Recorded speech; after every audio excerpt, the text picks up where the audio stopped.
స్వాగతం. బులెటిన్లో ముందుగా హెడ్లైన్స్ చూద్దాం. వైఎస్ఆర్సీపీ నాయకులు press meet.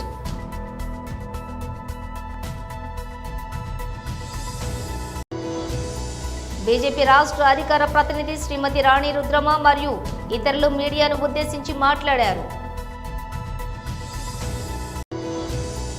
Bar and restaurant నిర్వహణకు అత్యంత పారదర్శకంగా లాటరీ ప్రక్రియ నిర్వహించడం జరిగింది. క్రియాశీలక సభ్యత్వ కిట్ల పంపిణీలో సేవలు అందించిన వాలంటీర్లతో సమావేశంలో శ్రీ పవన్ కళ్యాణ్.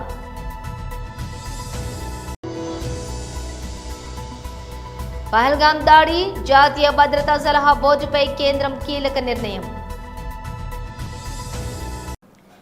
ఇక డీటెయిల్స్ చూస్తే వైఎస్ఆర్సీపీ నాయకులు ప్రెస్ మీట్ నిర్వహించారు. ఇటువంటి పవిత్రమైనటువంటి రోజు ఒకే ఒక్క రోజు. దీనికి సంబంధించి ఈరోజు జరిగినటువంటి ఘటన 7 భక్తుల్ని పొట్టన పెట్టుకున్నటువంటి విషయాన్ని దేశం అంతా కూడా చూసింది. కేవలం ప్రభుత్వం తాలూకా నిర్లక్ష్యం, ప్రభుత్వం తాలూకా చేతకానితనం, ఇంతమంది భక్తులు వస్తారని చెప్పి తెలిసి చేయాల్సినటువంటి ఏర్పాట్లలో కూడా అంటే చందనోత్సవం అనేటువంటిది ప్రతి సంవత్సరం ఏ రోజు వస్తుంది అనేటువంటిది డిపార్ట్మెంట్కి తెలుస్తుంది. ఏ రోజుకి ఏర్పాట్లు అనేటువంటి పూర్తి చేయాలనేటువంటిది అది ప్రభుత్వం తాలూకా బాధ్యత. కేవలం 3 రోజుల 4 రోజుల క్రితం గోడ కట్టి దానికి కనీసం క్యూరింగ్ చేయకుండా గోడ కట్టాల్సినటువంటి రూల్స్ అండ్ రెగ్యులేషన్స్ ఏవైతే ఉన్నాయో లేదా దానికి సంబంధించిన టెక్నికల్ ప్రొసీజర్స్ ఏవైతే ఉన్నాయో అవి ఫాలో అవ్వకుండా కేవలం గోడ కట్టేయాలన్నటువంటి ఉద్దేశంతో గోడ కట్టేసి క్యూరింగ్ కూడా చేయకుండా ఈరోజు నిన్న రాత్రి సహజంగా మీ అందరికీ తెలుసు ఆనవాయితీ ప్రకారం మరి ఆ దేవుడి కృప ఏంటో తెలియదు కానీ చందనోత్సవం అంటే వర్షం అనేటువంటిది ప్రతి చందనోత్సవానికి ఆ దేవుడి లేలో ఏంటో తెలియదు కానీ ప్రతి సంవత్సరం చందనోత్సవం రోజున వర్షం పడుతుంటుంది ఈ ప్రాంతంలో అనేటువంటిది ఈ ప్రాంతంలో ఎవరిని అడిగినా చెప్తారు. సరే గాలి వచ్చింది, వాన వచ్చింది, ఇవన్నీ ప్రభుత్వానికి సాకుల్లా కనబడవచ్చు. కానీ మీరు చేసినటువంటి ప్రక్రియలో ఆ గోడకి భక్తులకు సంబంధించినటువంటి ఈ టెంట్లు వేయడానికి, ట్రస్సులు వేయడానికి ఏదైతే ఏర్పాట్లు చేశారో ఆ క్యూరింగ్ అవునటువంటి గోడకు తీసుకొని వచ్చి ట్రస్సులన్నీ కూడా తగిలించి దానికి మేకులు కొట్టి పూర్తిగా ఆ గోడని సపోర్ట్ కింద తీసుకొని ఏర్పాట్లన్నీ కూడా చేశారు.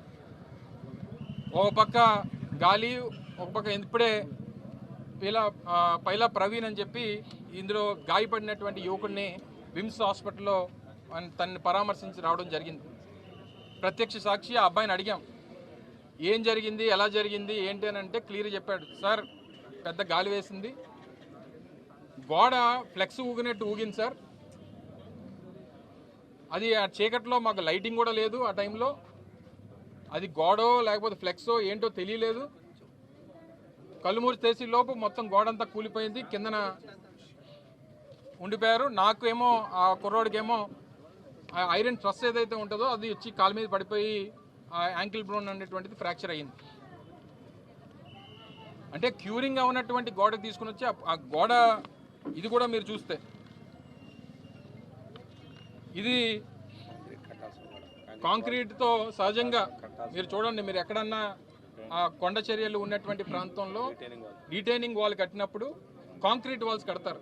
మీరు చూడండి హనుమంతవాక్ జంక్షన్లో కానీ లేకపోతే ఇతర ప్రాంతాల్లో కానీ కొండవాళ్ళ ప్రాంతాలు ఎక్కడున్నా సరే కట్టాల్సినటువంటిది కాంక్రీట్ వాల్.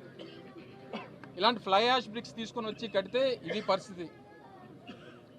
బీజేపీ రాష్ట్ర అధికార ప్రతినిధి శ్రీమతి రాణి రుద్రమ మరియు ఇతరులు మీడియాను ఉద్దేశించి మాట్లాడారు. 15 నెలలుగా కాంగ్రెస్ పార్టీ అధికారంలోకి వచ్చిన తర్వాత రాష్ట్ర ముఖ్యమంత్రిగా ఉన్నటువంటి రేవంత్ రెడ్డి గారు తానే అత్యంత విలువైనటువంటి ప్రాముఖ్యత కలిగినటువంటి విద్యాశాఖను, హోంశాఖను కూడా నిర్వహిస్తున్నాను, నేనే వాటికి మంత్రిగా ఉంటాను, ముఖ్యమంత్రి దగ్గర ఉంటే అద్భుతమైనటువంటి ఫలితాలు, పర్యవేక్షణ అన్నీ ఉంటాయని చెప్పి సెలవిచ్చిన విషయం మన అందరికి కూడా తెలిసిందే. అయితే ఇవాళ ఇదే ముఖ్యమంత్రి గారిని మేము ఇదే క్వశ్చన్ అడుగుతున్నాం. అయ్యా మీరు ఎక్కడున్నారు? విద్యాశాఖ మంత్రి గారు మీరు ఎక్కడున్నారు రేవంత్ రెడ్డి గారు? ఈనాటి వరకు 15 నెలలుగా ఒక్కసారన్నా కూడా విద్యాశాఖ పైన రివ్యూ ఎందుకు చేయలేదు? ఇవాళ తెలంగాణలో ఉన్నటువంటి Kakatiya university, Satavahana university, Palamuru university, Telangana university, Mahatma Gandhi university, ఈ 5 యూనివర్సిటీల పరిధిలో ఉన్నటువంటి డిగ్రీ పరీక్షలు ఎందుకైతే లేవు తెలంగాణలో? 1,00,000 మంది విద్యార్థుల భవిష్యత్తుని మీరు గాలికి ఎందుకు వదిలేసిండ్రు అని భారతీయ జనతా పార్టీ తరఫున మేము అడుగుతున్నాం. ముఖ్యమంత్రి గారు మీరు చెప్పాలా, ఇవాళ 1,00,000 మంది విద్యార్థుల భవిష్యత్ అంటే మీకు ఎందుకు లెక్క లేకుండా అయింది? తెలంగాణ రాష్ట్రం ఏదో అత్యద్భుతంగా ప్రగతి పదంలో ముందుకు పోతున్నట్టు మీ అందానికి అందాల పోటీలు పెట్టుంది. 100 కోట్ల రూపాయలు ఖర్చు పెట్టుకుంటా అందాల పోటీలు పెట్టడం మీద ఉన్నటువంటి శ్రద్ధ రేవంత్ రెడ్డి గారికి తెలంగాణలో ఉన్నటువంటి విద్యార్థులు చదువుకునేటటువంటి డిగ్రీ చదువుకునేటువంటి విద్యార్థులకు పరీక్షలు పెట్టాలి, విద్యా సంవత్సరం అయిపోయింది అనేటువంటి సోయి లేకపోవడం అనేటువంటిది ఇంతకంటే దురదృష్టం, ఇంతకంటే దౌర్భాగ్యం, ఇంతకంటే నీచం ఇంకొకటి లేదు. ఎక్కడన్నా ఉమ్మడి ఆంధ్రప్రదేశ్లో కూడా ఇంత అధ్వాన్నమైనటువంటి పరిస్థితి ఎన్నడూ కూడా లేదు. విద్యా సంవత్సరం అయిపోతుంటే విద్యార్థుల పరీక్షలు పెట్టకపోతుంటే కనీసం దానిపైన పర్యవేక్షణ చేసిండ్రా విద్యాశాఖ మంత్రి అని పేరు చెప్పుకుంటున్నటువంటి రేవంత్ రెడ్డి గారు? ఎందుకు పెడతలేరు అనేటువంటిది ఎంక్వైరీ చేసిండ్రా మీరు? కనీసం ఏప్రిల్ నెల అయిపోయి మే నెల మొదలైతుంటే ఇప్పటి వరకు కూడా డిగ్రీ పిల్లలకు 5 యూనివర్సిటీల పరిధిలో పరీక్షలు జరగకపోతే వాళ్ళ పరీక్షలు ఎప్పుడు పెడతారు? వాళ్ళ పరీక్ష ఫలితాలు ఎప్పుడు దిద్దుతారు?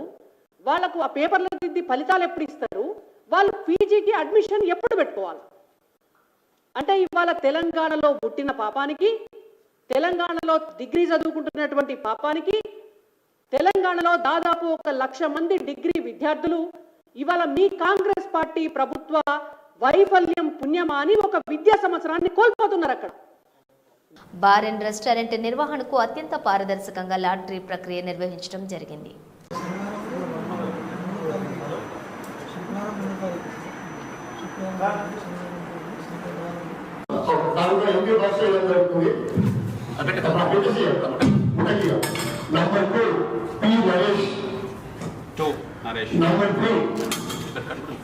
Number 3, B. Vijay Kumar. Number 4, M. Rajesh Gaur. Sir, billing. Number 5, M. Venkatesh.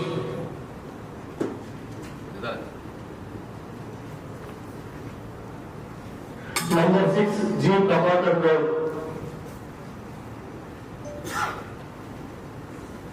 Number 7, K. Krishna Rao.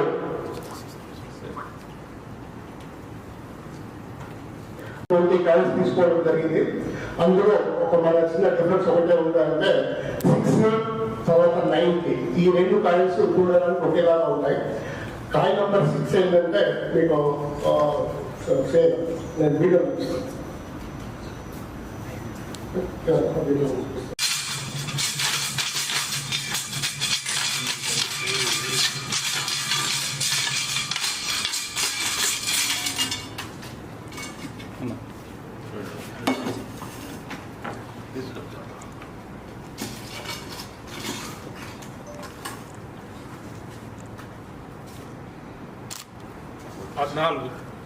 Serial number 14 కే శోభ అదే పార్టీ ముందు రావాలనుకుంటున్నారు. కే శోభ అదేవిధంగా ఎక్సైజ్ అండ్ పొల్యూషన్ సిబ్బంది కూడా నమస్కారాలు. ఇది మనకు వచ్చిన ప్రతిజ్ఞ ప్రకారం ఒకే ఒక టీ పంప్ ఉన్న బార్కు మెదక్ టౌన్ ఉన్న బార్కు మనం అప్లికేషన్ దాఖలు చేశాము. దానికోసం ఒక 20 దరఖాస్తులు వచ్చేటప్పుడు జరిగింది. 20 దరఖాస్తుల మధ్య దరఖాస్తులు కూడా రావడం జరిగింది. వాళ్ళ నాటి టైంలో ఉన్న వాళ్ళకు రిప్రజెంటేటివ్ కూడా హాజరయ్యడం జరిగింది. దానికి సంబంధించిన ఒక్కొక్క క్యాండిడేట్ సంబంధించింది ఒక టోకెన్ ఇవ్వడం జరుగుతుంది. ఆ టోకెన్ నెంబరు ఆ వ్యక్తికి సంబంధించిగా భావిస్తుంది. మనం రాలా కింద అంటే దాంట్లో ప్రభుత్వ నిబంధనల మేరకు అన్ని కాయిన్స్ దాంట్లో వేసిన తర్వాత ఏదైతే లాట్లో పికప్ అవుతుందో పైకి తీయబడుతుందో అది సెలెక్ట్ అయ్యాడు. క్రియాశీలక సభ్యత్వ కిట్ల పంపిణీలో సేవలు అందించిన వాలంటీర్లతో సమావేశంలో శ్రీ పవన్ కళ్యాణ్ పాల్గొన్నారు.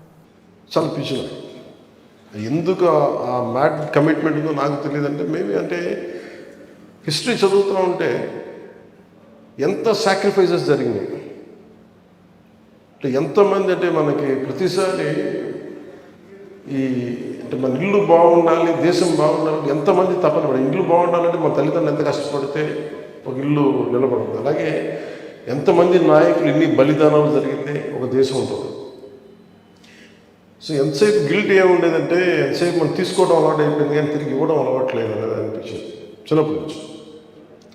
మేబీ ఆ తపన సినిమాల్లో ఒక మంచి స్థితి ఉన్నా కానీ ఎందుకు అంత తృప్తిని ఇవ్వలేదంటే పొలిటికల్ పార్టీ పెట్టాక నిలబడ్డాక నిలదొక్కున్నాక ఇది చాలా బలాన్ని ఇచ్చింది. మీరే కనుక లేకపోతే అంటే ఇంతమంది అంటే what is a political party? It is not about money. అది ఒక డబ్బుకి సంబంధం లేదు, లేదంటే ఎక్కువ పాపులారిటీ ఉంటే సంబంధం లేదు. ఇది ఒక గుంపు, ఒక బలమైన వర్గం, సమూహం అండ్ కామన్ ఐడియాలజీ మీద వాళ్ళందరూ ఏకతాటి పైన వస్తే ఎలా ఉంటుంది అంటే నేను మాట్లాడినప్పుడు ఎందుకు ఎక్కువ మంది ఫస్ట్ భయపడతారు నేను మాట్లాడినప్పుడు, ఎందుకంటే ఇంపాసిబుల్ ఉంటుంది. ఫస్ట్ నేను మాట్లాడినప్పుడు ఎలా జరుగుద్ది అంటారు, ఎలా ముందుకు తీసుకెళ్తాము అని సందేహం. ఎందుకంటే ఆ సగటు మనిషి సందేహాలు నాకు ఉంటాయి, కానీ నేను ఓవర్కమ్ చేసి వచ్చాను. మనం ఒక్కళ్ళని అడిగేసి ఎంతమంది వచ్చారు ఈ రోజున మీ అందరిని చూస్తే నాకు మనస్ఫూర్తిగా బ్యూటీషియన్ పని చేసుకుంటే అసలు మీకు రాజకీయాలకు సంబంధం ఏంటంటే ఉంటుంది, కానీ మీరు వచ్చారు కదా బలంగా. ఒక హౌస్ వైఫ్ ఉన్నారు ఇక్కడ, అలాగే ఉద్యోగం రాకపోయినా నేను కాంట్రిబ్యూట్ చేయడానికి ఉన్నారు, మీరున్నారు. ఇట్లా ఒక్కొక్కళ్ళ దగ్గర ఒక్కొక్క స్టోరీ ఉంటుంది. ఈ రూమ్లో ఉన్న దాదాపు 100 మంది ఒక్కొక్కళ్ళ దగ్గర ఒక కథ ఉంటుంది. వాయ నేను ఎందుకు చేస్తున్నాను ఈ పని, నేను ఎందుకు ఇక్కడ ఉన్నానని. నా కోరిక ఏంటంటే ఈ ఇన్సూరెన్స్ అమౌంట్ పెంచాలని కోరుకుంటున్నాను. అది ఎలా జరుగుతుందంటే నాకు చాలా ఇన్సూరెన్స్ కంపెనీస్ చాలా మాట్లాడాలి. సో అందుకని మన ఈ ప్రేరణే మొన్న జాతీయ ఉపాధి హామీ పథకం కింద పనిచేసే శ్రామికులందరికీ వాళ్ళు ప్రీమియం కూడా పే చేయకుండా ముందు డైరెక్ట్ ఒక 2 లక్షలు ఇచ్చేస్తాం ఫస్ట్. అది దాని ప్రేరణ మన నుంచే కలిగింది, మన జనసేన పార్టీ నుంచే కలిగింది. నేను ఎందుకు ఈరోజు ప్రత్యేకించి మీరు గత కొద్ది రోజులుగా మీరు పడుతున్న శ్రమ ఇవన్నీ మన సెక్రటరీ టీం అందరికి చెప్పినప్పుడు ప్రత్యేకించి నేను మనస్ఫూర్తిగా నా హృదయపూర్వక నా గుండె లోపల నుంచి మీకు థ్యాంక్స్ చెప్పాలనుకున్నాను. ఇంకా అంటే నాకు దాదాపు 13 లక్షల మంది 15 లక్షల మంది మనకున్నారు మన క్రియాశీలక కార్యకర్తలు.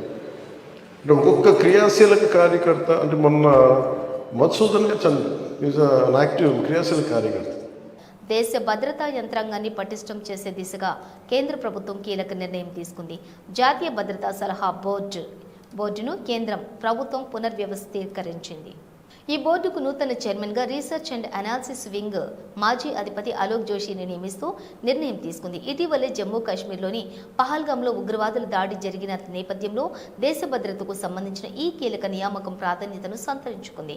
భద్రతా వ్యవహారాలపై ఏర్పాటైన కేబినెట్ కమిటీ సమావేశంలో ఈ నిర్ణయం తీసుకున్నారు. అలోక్ జోషితో పాటు మరో 4 మాజీ ఉన్నతాధికారులను బోర్డులో సభ్యులుగా నియమించారు. వీరిలో వైమానిక దళానికి చెందిన మాజీ అధికారి ఎయిర్ మార్షల్ పిఎం సిన్హా, సైన్యానికి చెందిన retired lieutenant general A K Singh, నౌకాదళ మాజీ అధికారి అడ్మిరల్ మోంటీ ఖన్నా ఉన్నారు. వీరితో పాటుగా మాజీ ఐపీఎస్ అధికారులు రాజీవ్ రంజన్ వర్మ, మన్మోహన్ సింగ్, మాజీ దౌత్యవేత్త వి వెంకటేష్ వర్మలను కూడా సభ్యులుగా ఎంపిక చేశారు.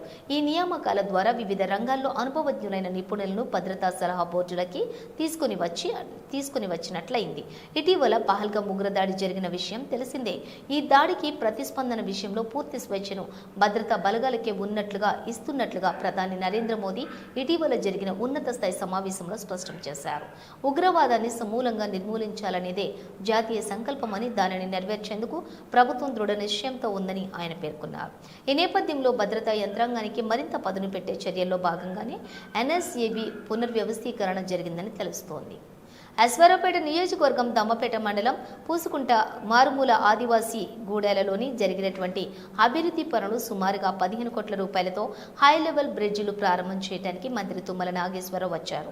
కానీ స్థానిక అశ్వారావుపేట ఎమ్మెల్యే జారే ఆదినారాయణని ఆర్ఎన్బి మరియు వివిధ శాఖల అధికారులు ఆహ్వానించకపోవడం ఆదివాసీ జాతికి అవమానంగా భావిస్తూ ఖండిస్తున్నామని ఆదివాసీ సంక్షేమ పరిషత్ రాష్ట్ర కోశాధికారి కుర్సా వెంకటేష్ ద్వారా అన్నారు. అట్టి అధికారులపై కఠినమైన చర్యలు తీసుకోవాలని మంత్రి తుమ్మల నాగేశ్వరరావుని, జిల్లా కలెక్టర్ని, ఐటీడీఏ ప్రాజెక్ట్ అధికారిని మేము కోరుతున్నామన్నారు. నా పేరు కురస వెంకటేశ్వర, ఆదివాసీ సంక్షేమ పరిషత్ రాష్ట్ర కోశాధికారిగా నేను పనిచేస్తూ ఉన్నా. నిన్న ఈ అశ్వారావుపేట నియోజకవర్గంలో దమ్మపేట మండలం అయినటువంటి మారుమూల అటవీ ప్రాంతం పూసుకుంట కటుకూరు కూడేలలో నిన్న నిర్మించినటువంటి హై లెవెల్ బ్రిడ్జి ప్రారంభోత్సవానికి ఇక్కడ ఉన్నటువంటి స్థానిక ఆదివాసీ ఎమ్మెల్యే గారే ఆదినారాయణ గారిని ఆహ్వానించకపోవడం మేము తీవ్రంగా ఖండిస్తూ ఉన్నాం. ఈ యొక్క విషయానికి కారణమైనటువంటి ఆర్ఎండ్బి అధికారులు అలాగే వివిధ శాఖల అధికారులు ఇవాళ స్థానిక శాసనసభ్యుల్ని పిలవకుండా అన్యాయం చేశారు. ఈ విషయాన్ని మేము ఆదివాసీ సంక్షేమ పరిషత్ రాష్ట్ర కమిటీ నుంచి ఖండిస్తూ ఉన్నాం. ఒక శాసనసభ్యుడికి ఈ మాత్రం గౌరవం ఇలాంటి అధికారులు స్థానిక ఉన్నటువంటి ఆదివాసీ ప్రజలకు ఏ విధంగా సాయం చేస్తారో ఈ ప్రభుత్వం ఆలోచన చేయాలనేసి మేము మనవి చేసుకుంటాం ఉన్నాం. గౌరవ మంత్రివర్యులు తుమ్మల నాగేశ్వరరావు గారు సమక్షంలో జరగటం మేము చాలా విచారిస్తున్నాం.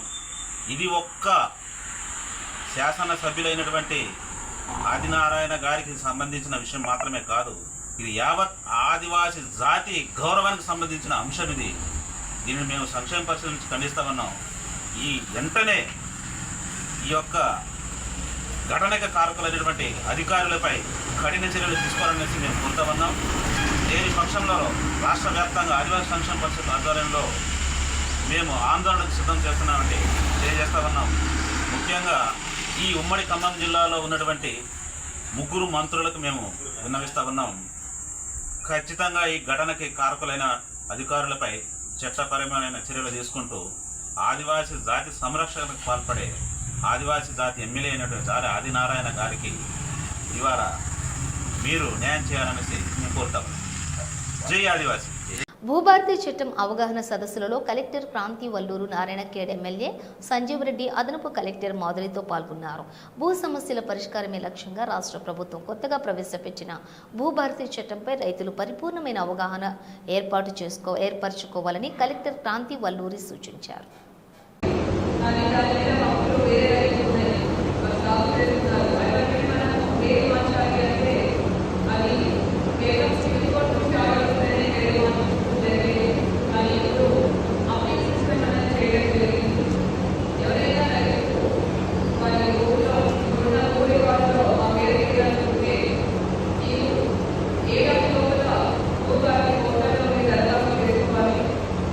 ఆ దరఖాస్తు చేసుకుంటే అవన్నీ కూడా 5 లక్షల లోపే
బులెటిన్ ముగించే ముందు హెడ్లైన్స్ మరోసారి.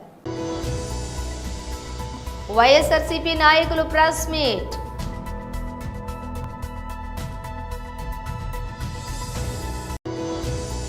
బీజేపీ రాష్ట్ర అధికార ప్రతినిధి శ్రీమతి రాణి రుద్రమ మరియు ఇతరులు మీడియాను ఉద్దేశించి మాట్లాడారు. బార్ అండ్ రెస్టారెంట్ నిర్వహణకు అత్యంత పారదర్శకంగా లాటరీ ప్రక్రియ నిర్వహించడం జరిగింది. క్రియాశీలక సభ్యత్వ కిట్ల పంపిణీలో సేవలు అందించిన వాలంటీర్లతో సమావేశంలో శ్రీ పవన్ కళ్యాణ్.